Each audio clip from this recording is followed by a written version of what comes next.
Rigoler, hein? Bah non. Non, non. Non, non. J'ai souri, rigoler. Le premier de nous deux qui rira, c'est pas sourira, c'est rire. Rire, c'est pas sourire. C'est vrai, c'est exact, ça. En résumé, la façon dont on peut vraiment faire changer l'entreprise, elle repose sur deux outils principaux. Le premier outil, c'est ce qu'on peut appeler les 7 piliers de vie. Bon, c'est un processus qui existe pour l'individu et qu'on peut appliquer pour l'entreprise. Donc les 7 piliers de vie de l'entreprise.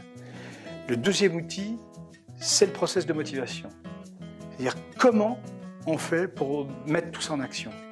Les 7 piliers de vie. Le premier élément important, c'est l'intégrité. Le deuxième, les valeurs. Le troisième, les besoins. Le quatrième, la positivité inconditionnelle. Le cinquième, les limites. Le sixième, le réseau. Et le septième, le présent parfait. Alors, je vais vous expliquer chacun d'entre eux. L'intégrité. L'intégrité, c'est ce qu'il faut, à minima, pour préserver la survie de l'entreprise. Il est évident qu'on ne peut pas descendre en dessous d'un certain seuil de rentabilité, de progression dans l'entreprise, sous peine de péril. Donc préserver l'intégrité de l'entreprise, c'est préserver ce minimum. Le deuxième élément, dont on parlait tout à l'heure, ce sont les besoins. Qu'est-ce qu'il faut pour que l'entreprise fonctionne normalement?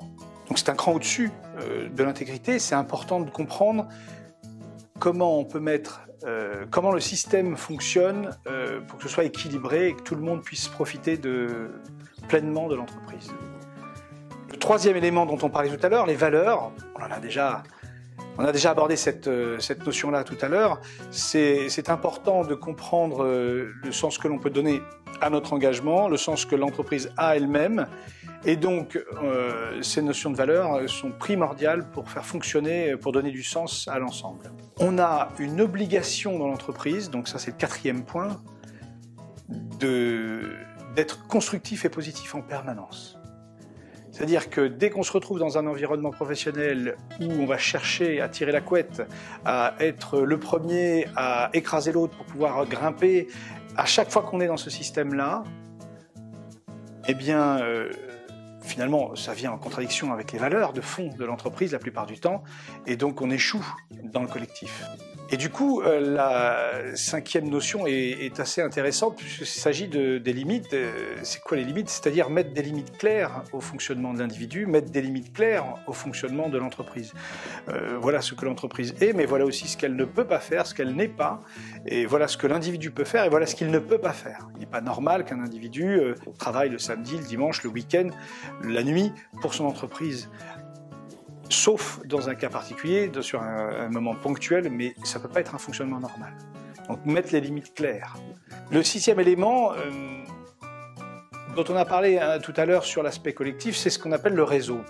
Alors, pour l'individu, on voit bien à quoi ça correspond, c'est-à-dire que, grosso modo, si l'individu est isolé dans sa maison et qu'il n'en sort pas, etc., il a du mal à s'épanouir nécessairement, puisqu'il ne vit pas vraiment. Alors, les réseaux virtuels peuvent pallier à cela, mais ça pallie de manière tout à fait superficielle. La réalité, c'est que nous sommes des êtres sociaux, comme on le disait tout à l'heure, donc on a vraiment ce besoin de communiquer et d'être en réseau, d'être en communauté. Pour une entreprise, c'est quoi? Pour une entreprise, certes, son réseau, il est interne, d'abord, c'est-à-dire l'ensemble de ses salariés qui la composent, mais son réseau, il est constitué également de toutes les personnes qui sont les clients.